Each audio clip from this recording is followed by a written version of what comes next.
नमस्कार। डीडी हिमाचल पर आप देख रहे हैं कार्यक्रम आज के बाद और मैं हूं आपके साथ कुलदीप फिरान। दर्शकों, आज के बाद में हम हर दिन अलग अलग विषयों को लेकर आपके समक्ष आते हैं और आज का जो हमारा बातचीत का विषय रहने वाला है वो एक इतनी बड़ी समस्या है कि जिससे न सिर्फ हिमाचल प्रदेश ना कि भारत बल्कि पूरा विश्व प्रभावित हो रहा है। जी हाँ, आज है विश्व पर्यावरण दिवस और हम आज बात करेंगे जलवायु परिवर्तन और जलवायु के साथ साथ जिस तरह से हमारे प्राकृतिक संरक्षण की अगर हम बात करें उस पर विषय पर हम बातचीत के लिए लेकर आए हैं आपके समक्ष एक ऐसे अनुभवी व्यक्तित्व को जिनका 24 वर्षों का अनुसंधान का अनुभव हमें ज़रूर आज कुछ महत्वपूर्ण मैसेज देगा।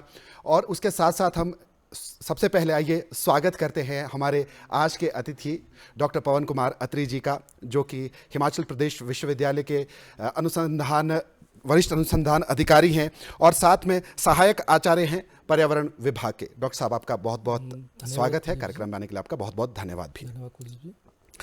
सर, जिस तरह से आज पूरे विश्व भर में पर्यावरण दिवस मनाया जा रहा है, सबसे पहले मैं चाहूँगा कि आप हमारे दर्शकों को ये ज़रूर बताएं कि पर्यावरण दिवस आखिर क्या है, इसे क्यों शुरू किया गया, इसकी क्या महत्वता है और क्या इतिहास है। देखिए कुलदीप जी, सबसे पहले सभी देश प्रदेशवासियों को आपके हमारे विश्व पर्यावरण दिवस की बहुत बहुत बधाइयाँ। बेसिकली जो पर्यावरण दिवस है, विश्व पर्यावरण दिवस है, वो एक कॉन्फ्रेंस हुई थी 1972 में, जिसको हम स्टॉकहोम कॉन्फ्रेंस बोलते हैं, जो ह्यूमन इन्वायरमेंट के ऊपर हुई थी। वो बेसिकली हुई थी 5 जून से लेकर 16 जून तक 1972 में हुई थी। तो इसलिए इसको 5 जून को चुना गया। उसके पीछे होने का रीज़न ये था कि उस वक्त जब पूरी दुनिया में एक इंडस्ट्रियलाइजेशन हो रही थी, क्रांति आई थी इंडस्ट्री के क्षेत्र में, उस क्रांति के कारण के बहुत सारा पोल्यूशन बढ़ गया था दुनिया में इंडस्ट्री को लेके। तो उस वीक एक बहुत कोल्ड वार शुरू हुई कि जो डेवलप कंट्रियां हैं, जो डेवलपिंग कंट्री हैं, उनके बीच में, कि जो डेवलपिंग कंट्री हैं उनके ऊपर उसका बहुत प्रभाव पड़ रहा था। तो उसके देखते हुए ये ह्यूमन कॉन्फ्रेंस की थी ह्यूमन इन्वायरमेंट के ऊपर 1972 में। तब इस 5 जून को चुना गया कि इस 5 जून को हम इसलिए कंसिडर करते हैं कि पूरी दुनिया के लिए संदेश दें कि इन्वायरमेंट के प्रति लोगों को कैसे सेंसिटाइज किया जाए, जागरूक किया जाए, उनको बताया जाए कि पर्यावरण एक बहुत ही महत्वपूर्ण चीज़ है हमारी ज़िंदगी के लिए, हमारे समाज के लिए, हमारे पूरे प्लेनेट के लिए। पर्यावरण यानी कि हमारी इकोलॉजी, हमारी पारिस्थितिकी जिसमें हम रहते हैं। अगर इसके कारकों की बात करें, जो जलवायु परिवर्तन के जो महत्वपूर्ण कारक पूरी दुनिया भर में देखे जा रहे हैं, मोटे तौर पर अगर देखा जाए तो हमारे दर्शकों को ज़रूर बताएं कि वो कौन से ऐसे फैक्टर्स हैं जिससे कि हमारा पर्यावरण जो है बहुत ज़्यादा प्रभावित हो रहा है और जलवायु में परिवर्तन हो रहा है। डॉक्टर साहब, देखिए, जो इस बार का थीम है वो भी ऐसा ही है कि पर्यावरण जो है हम कैसे उसको सेंसिटाइज करें प्रकृति से प्रेरित होकर जलवायु परिवर्तन और अपने भविष्य के लिए। प्रकृति से प्रेरित होने का मतलब ये है कि जैसे आपने देखा होगा, जो भी नेचर है, हमारी प्लेनेट है, वो सारी चीज़ें अपने आप करती हैं। अपने आप का करने का मतलब है कभी वो हमसे गिला शिकवा नहीं करेंगे कि आपने पेड़ क्यों काटा, ठीक है, हमारी ज़मीनें क्यों आपने बर्बाद कर दी। कभी प्रकृति हमसे कंप्लेंट नहीं करेगी, लेकिन वो उसका उपचार अपने आप करती है। जैसे आपने देखा होगा साइकिल, जिसको हम कार्बन साइकिल बोलते हैं, मार्शी लैंड है, वेट लैंड है, ठीक है, या दूसरे समुद्र है, वो क्या करते हैं, कार्बन का अपने आप चक्कर चलते रहते हैं। जैसे आपने शिमला में देखा हो, जरा सी गर्मी होगी तुरंत बारिश हो जाती है, ठीक है। वो हम नहीं बोलते उसको कि आप जल्दी बारिश को दो, लेकिन एक चक्र बना हुआ, जिस पूरी दुनिया में, पूरे पर्यावरण में एक चक्र बना हुआ है जिसके कारण होती है। जलवायु, जब हम परिवर्तन की बात करें या क्लाइमेट चेंज की बात करेंगे, उसका सही तरीके मायने है कि ग्लोबल वार्मिंग और टेम्परेचर का इंक्रीज होना। ग्लोबल वार्मिंग है कि जैसे दुनिया में इंडस्ट्रियलाइजेशन हो रही है, ठीक है, लोग इंतहा पेड़ काट रहे हैं। पेड़ काटने से क्या हुआ, टेम्परेचर इंक्रीज होता है। टेम्परेचर इंक्रीज से क्या होगा, आपकी जो पोल्स हैं जिसमें बर्फ़ जमी रहती है, ग्लेशियर है, वो मेल्ट होने लगते हैं।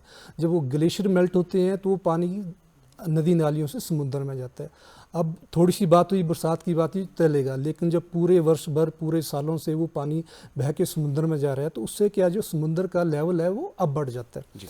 जैसे ही आपका लेवल बढ़ेगा तब हमें जलवायु परिवर्तन नजर आने लगेगा। एग्जाम्पल के लिए मैं आपको बताना चाहूँगा, अगर हम दुनिया की बात करें, दुनिया में ऐसी 2-3 कंट्री हैं, बतालू हो गया, मालदीव हो गया, मार्शलैंड लैंड हो गया। उनके हालात ऐसे हैं कि आने वाले 50 साल में कंट्रियाँ पूरी की पूरी डूब जाएंगी। क्यों डूब जाएंगी? जो समुद्र का लेवल है वो अब उनके 1 मीटर भी अगर वो लेवल बढ़ता है तो उनके कम से कम 17% जो लैंड मास है वो सबमर्ज हो जाता है। आपने देखो आज जो मालदीव कंट्री है, उन्होंने कुछ साल पहले इन्वायरमेंट डे के ऊपर ही अपनी पूरी कैबिनेट समुद्र में लगाई थी। उसका अवेयरनेस का मतलब यही था कि पूरी दुनिया को अवेयर करना चाह रहे थे कि जिस तरह से क्लाइमेट चेंज हो रहा है उस तरह से एक न एक दिन मालदीव डूब जाएगा। ठीक है, अगर हम दूसरी तरफ इसका दूसरा एग्जांपल देखें, कुछ ऐसी कंट्रियां, डेंस कंट्रियां जैसे बांग्लादेश हो गया, वियतनाम हो गया, इंडोनेशिया होगा, ये कंट्रियां कुछ ऐसी जिसमें पॉपुलेशन बहुत डेंस है, लेकिन जैसे जैसे समुद्र तल का स्तर बढ़ता है इनकी लैंड मास कम होता जाता है, और जब लैंड मास कम होता है तो यहाँ के लोग जो है दूसरी कंट्रियों में जाते हैं, जिसको हम क्लाइमेटिक रिफ्यूजी बोलते हैं। आपने बांग्लादेश में देखा होगा कि बहुत सारे रिफ्यूजी इंडिया में आ रहे हैं। अब इंडिया में क्यों आ रहे हैं? भूखमरी है, कोई बात नहीं चलेगा, लेकिन उनका land mass day by day कम हो रहा है।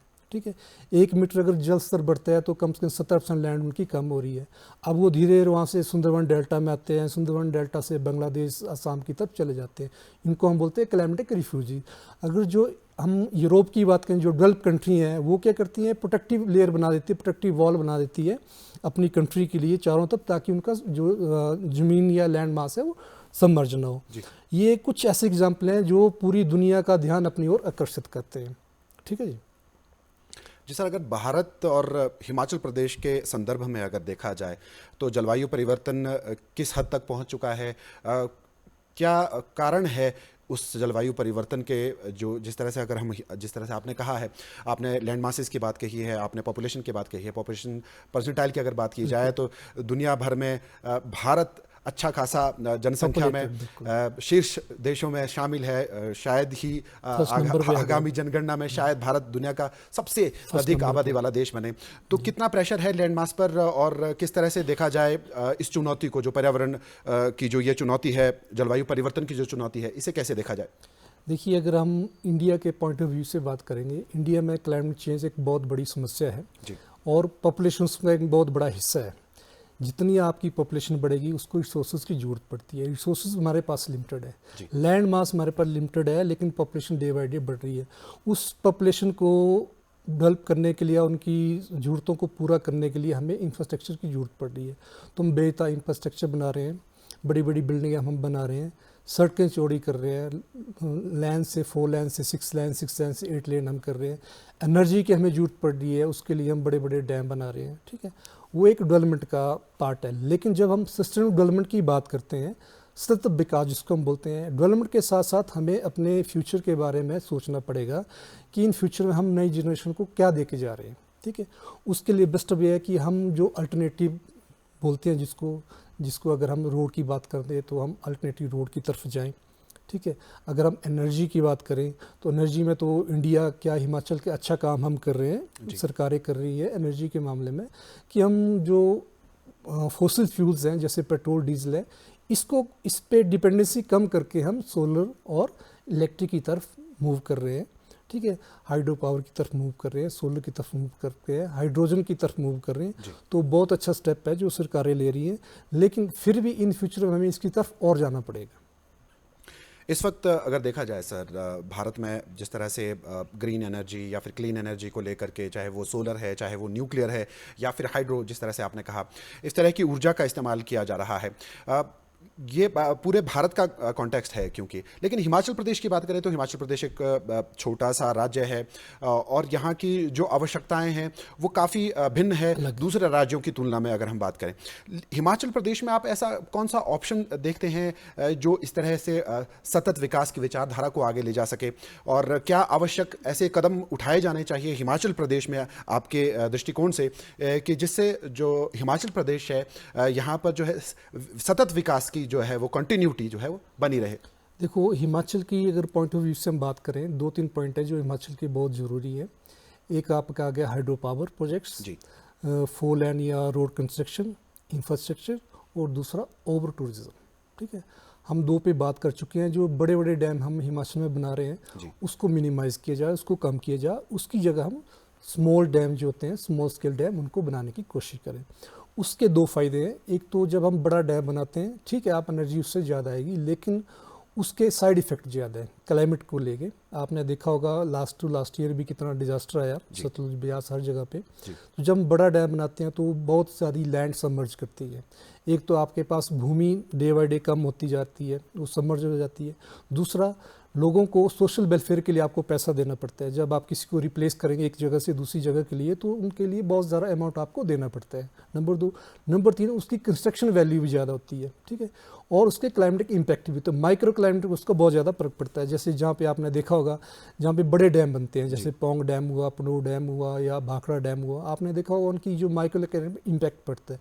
माइक्रो क्लाइमेटिक इम्पैक्ट क्या होता है कि जैसे आपने तो जहाँ पे पहले फॉग नहीं पड़ती थी जी, जैसे डैम पड़ा फॉग पड़ना शुरू हुई, लोगों की समस्या है कि जहाँ जो फसल पहले होती थी अब वहाँ पे पाला पड़ने लगा है। पाला पड़ने से क्या उनकी फसल ख़राब हो गई है। जब भी हम ये डैम बड़े डैम बनाते हैं, हम कोई भी इन्वायरमेंट कन्फ्लिक्ट को स्टडी नहीं करते हैं, जो माइक्रो क्लाइमेट, इन सब चीज़ों को हम स्टडी नहीं करते हैं, ना ही कोई EI ऐसी बनती है। इन फ्यूचर में ऐसा हो कि हम इन चीज़ों को भी स्टडी करें कि बड़े डैम के क्या इम्पैक्ट है। अब छोटे डैम के क्या फ़ायदे हैं कि छोटे डैम एक रन ऑफ बनेगा, उसमें आप डैम बनाने की जरूरत नहीं है, एनर्जी प्रोडक्शन अच्छी होगी और रिप्लेसमेंट नहीं होती है उसमें कि आप लोगों को वहाँ से डिस्प्लेस कर रहे हैं, यहाँ से वहाँ से कर रहे हैं, कम पैसे में आपका डैम बन जाएगा जी। अब दूसरा पॉइंट है आपके नेशनल हाईवे है 4 लेन की हम बात करते हैं। आपने देखा होगा कुल्लू मनाली में किस तरह से डिजास्टर आया और पूरा का पूरा 4 लेन जो 17,000 करोड़ 2,000 करोड़ का बना के सारा वो बह गया, ठीक है। अब इसमें क्या नुकसान है, एक तो आप लैंड मास आप खराब कर रहे हैं, पैसा आप डे बाई डे बर्बाद कर रहे हैं, डबल से डबल ट्रिपल आपका खर्चा हो रहा है। तीसरा उससे क्या है, ओवर पॉपुलेशन वहाँ पे आ रही है, ओवर टूरिज्म बढ़ रहा है। आपने पैसा खर्च किया क्या बोलते हैं 4 लेन पे जी। लेकिन आपने वो विजन से नहीं किया कि कल को ये 4 लेन बन जाएगा, टूरिस्ट बढ़ेंगे तो उसके लिए हमारे पास पार्किंग है क्या मनाली में। शिमला आपने 4 लेन बना दिया, क्या शिमला में आपकी इतनी पार्किंग है कि आप एक हफ्ते में 1 लाख व्हीकल अंदर आ रहे हैं, तो 1 लाख व्हीकल के लिए आपके पास है, वाटर मैनेजमेंट के लिए है, सोलर ब्लेस के लिए आपकी कुछ चीज़ें हैं। ये सारे के सारे इन्वायरमेंट का हिस्सा है। जब तक हम इन पे काम नहीं करेंगे, कोई भी प्रपोजल बनाने से पहले हमें डिटेल इन चीज़ों को भी देखना पड़ेगा कि इन सब चीज़ों से इन्वायरमेंट के ऊपर क्या फ़र्क पड़ेगा या स्टेट के ऊपर क्या फ़र्क पड़ेगा। थर्ड पॉइंट है ओवर टूरिज्म, ठीक है। आपने देखा होगा अभी भी पंजाब और हिमाचल के बीच कॉन्फ्लिक्ट चला हुआ है टूरिज्म को लेकर, ठीक है। आप अच्छी बात है घूमने, ये आपका वेलकम्ड है कि हम आपका स्वागत करते हैं, आप हमारी इकोनॉमी उससे बढ़ी है। लेकिन आप ज़रा सोचिए, हिमाचल का आदमी पंजाब क्यों जाएगा? हिमाचल का आदमी पंजाब घूमने जाएगा तो आपने देखा पंजाब में क्या है, मोनूमेंट्स हैं, मोनूमेंट्स में आप पैसे दे के अंदर जाएंगे। आप जलियांवाला बाग जाओ, जहाँ मर्जी जाओ, आप पैसे देते तभी अंदर जाते हैं, फ्री में आपको कोई नहीं जाने देता। हिमाचल में क्या, आप हिमाचल में फ्री है, इन्वायरमेंट फ्री है, आप फ्री घूम रहे हैं, आपकी कोई आपसे पैसा नहीं ले रहा है, आप इंजॉय कर रहे हैं, ब्यूटी को, नेचर को, हर चीज़ को आप इंजॉय कर रहे हैं। तो क्या तकलीफ है कि जब आप वहाँ जाके आप पैसा दे रहे हैं लेकिन आप इन्वायरमेंट इशू के लिए या इन्वायरमेंट के लिए आप पैसे देने को तैयार नहीं है। उससे क्या है, ओवर पॉपुलेशन बढ़ रही है, ओवर टूरिज्म आपने बढ़ रहा है। अगर इसको आपने मैनेजमेंट करना है, सपोज करो मान लो पंचायतें कल को आपका आना बैन कर दे, आप कुल्लू मनाली की पंचायतें हैं, कल को आप ओवर क्राउड हो जाए, वहाँ पंचायतें बैन कर सकती हैं। वो बोले कि हमें टूरिज्म नहीं चाहिए, हमें आप नहीं चाहिए, फिर क्या करोगे आप, किससे झगड़ा करोगे हिमाचल में आके, ठीक है। तो इसको कंट्रोल करने के लिए हमें एक सस्टेनेबल टूरिज्म की तरफ जाना पड़ेगा, जिसको हम इको टूरिज्म बोलते हैं, कि लोगों को एक बाईपास या अल्टरनेटिव बताना पड़ेगा कि मनाली घूमने के लिए नहीं है, मनाली से आगे भी है, मंडी भी है, कांगड़ा भी है, पालमपुर भी है, चंबा भी है, आप वहाँ भी जाइए। मनाली और शिमला के अलावा और भी बहुत अच्छी चीज़ें हैं हिमाचल में इको टूरिज्म के लिए, आप वहाँ की तरफ जाइए। तो डाइवर्सिफाइड टूरिज्म हमें देना पड़ेगा, तभी हम सशक्त विकास की बात कर सकते हैं। राइट सर, टूरिज्म फैक्टर्स की आप बात कर रहे हैं सर, आपने इको टूरिज्म की बात कही।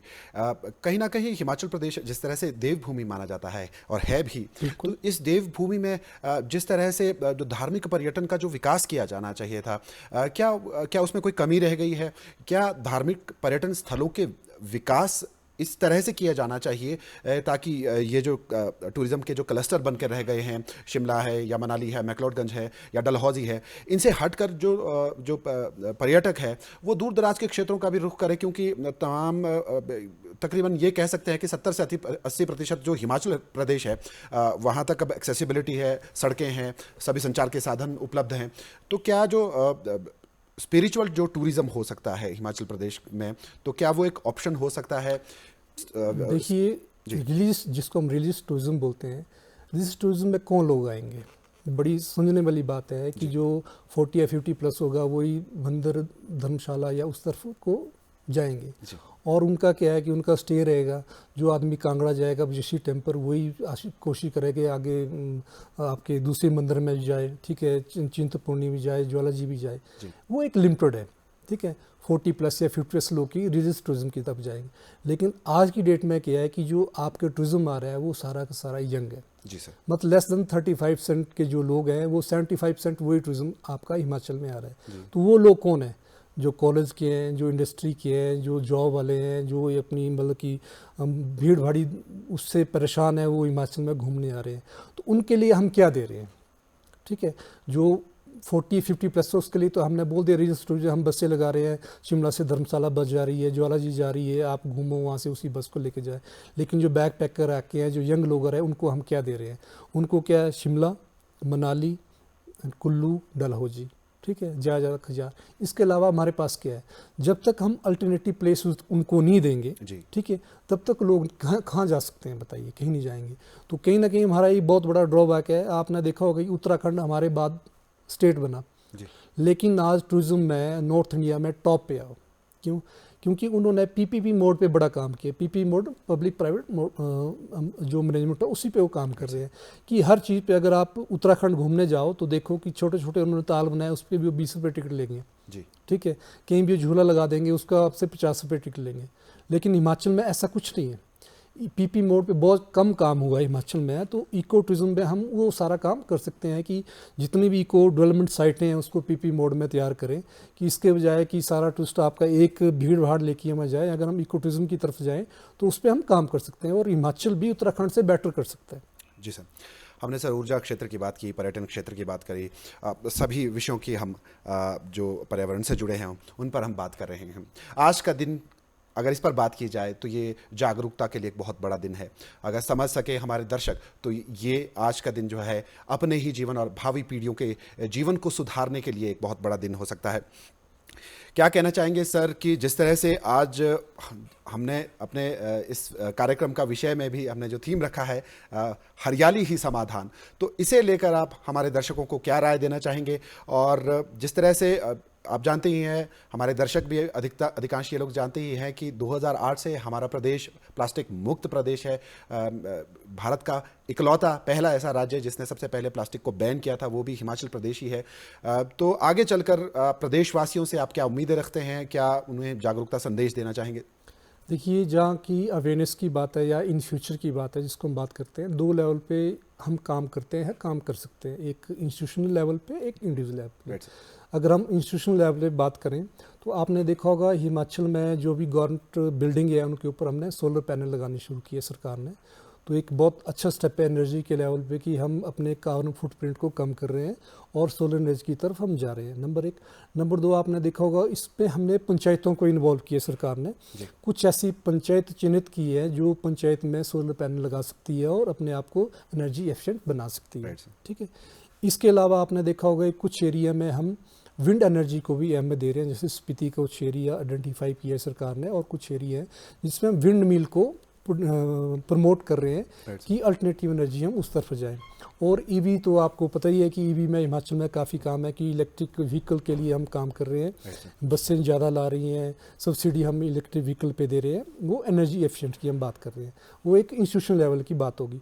जब हम इंडिविजुअल लेवल की बात कर रहे हैं कि हम इंडिविजुअली क्या कर रहे हैं जी, पर्यावरण को बचाने के या इन्वायरमेंट अवेयरनेस के लिए हम इंडिविजुअली क्या काम करें, उस पर थोड़ा सा फोकस देना जरूरी है।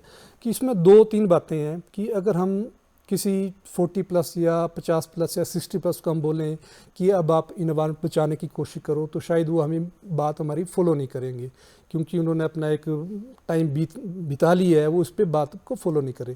लेकिन हमें जरूरत है बेस लेवल से, बेसिक लेवल से, जो स्कूल लेवल के बच्चे हैं, अगर हमको उनको उस तरह से तैयार कर अवेयरनेस को लेके, तो सबसे बड़ा फ़ायदा है कि जब तक आप जनरेशन जो गैप है वो कम तभी होगा जब बच्चे घर में जाके माँ बाप को बताएंगे कि आप प्लास्टिक मत यूज़ कीजिए, ठीक है, बाहर का खाना हम नहीं खाएंगे, ठीक है, हम लोकल प्रोड्यूस यूज़ करेंगे, बाहर से चीज़ें नहीं लाएंगे, तो शायद हम इंडिविजुअल लेवल पे काम कर सकते हैं। फॉर एग्जांपल आप देखिए कि जब हम बाहर से कोई चीज़ लाते हैं, चाहे बन है, चाहे समोसा है, चाहे जो भी चीज़ है पैकेट आप लेके आते हैं, आप खाना नहीं लाते सिर्फ घर में, घर में आप बीमारियाँ लाते हैं।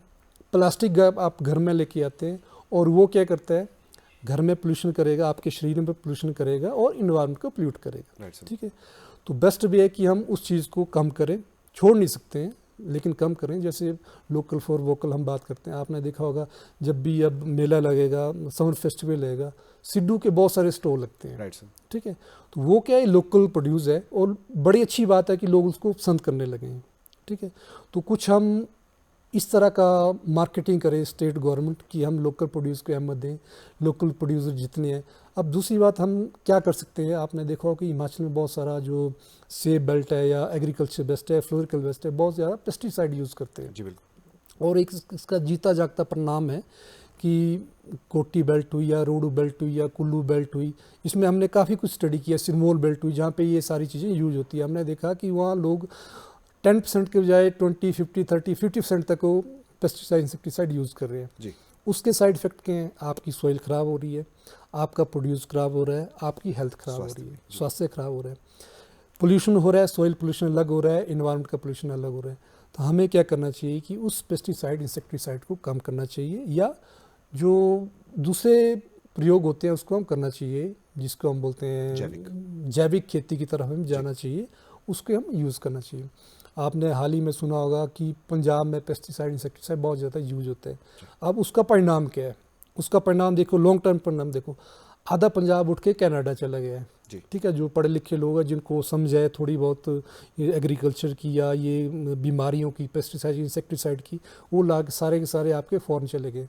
अब बड़ी सारी बठिंडा वगैरह में ऐसे देखिए पूरे गाँव के गाँव खाली पड़े हुए हैं, ठीक है। उसके पीछे रीज़न क्या है कि आपने पता सुना होगा कहीं या पढ़ा होगा, आप पढ़ सकते हैं कि बठिंडा से श्री गंगानगर को रात को ट्रेन चलती है 9:15 बजे, जिसको हम कैंसर ट्रेन बोलते हैं, ठीक है।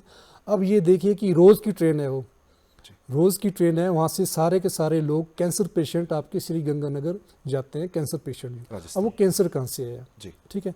अब वहाँ की सोइल इतनी पेस्टिसाइड से ख़राब हो चुकी है कि लोगों का जो कैंसर है, जो बीमारी है, उनके शरीर में पूरी तरह फैल चुकी है। और तो और ये हमने पढ़ा है कि वहाँ की गाय भैंसों के दूध में भी वो पेस्टिसाइड है, और वहाँ तक वो चल के बच्चे की माँ से बच्चों तक वो आपका पेस्टिसाइड जा रहा है। तो इसको भी हमें इंडिविजुअल कंट्रोल कर सकते हैं।